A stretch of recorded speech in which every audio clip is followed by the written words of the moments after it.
Dhammapada verse 16. Dhammika Upasaka Vatu. Ida modati pecha modati katapunu upayata modati so modati so pamodati disva kama visudi matano. 16. Here he rejoices, hereafter he rejoices.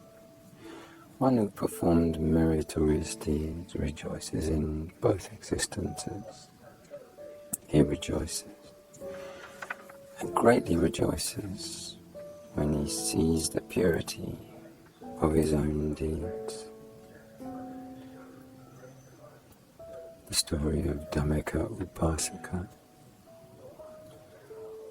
While residing at the Jetavana monastery in Savatthi, the Buddha uttered verse 16 of this book with reference to Dhammika, a lay disciple.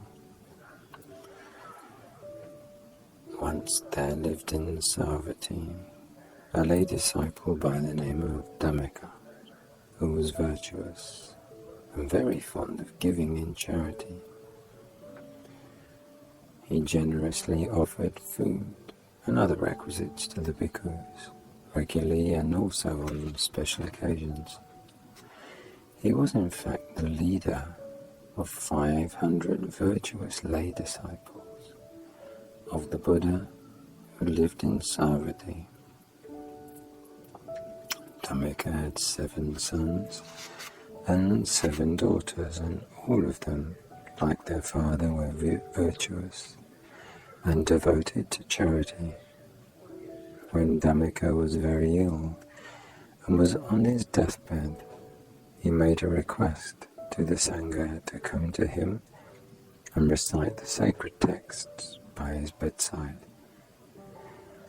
While the bhikkhus were reciting the Mahasatipatthana Sutta, 6 decorated chariots from 6 celestial worlds arrived to invite him to their respective worlds.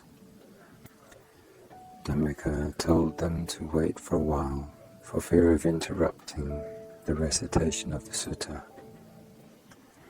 The bhikkhus, thinking that they were being asked to stop, stopped and left the palace. A little while later, Dhammika told his children about the 6 decorated chariots waiting for him.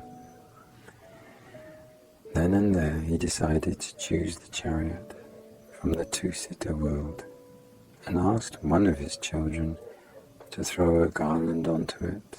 Then he passed away and was reborn in the 2-sitter world.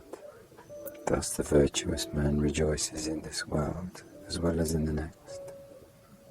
Verse 16, said the Buddha, here he rejoices, hereafter he rejoices. One who performed meritorious deeds rejoices in both existences. He rejoices, and greatly rejoices, when he sees the purity of his own deeds.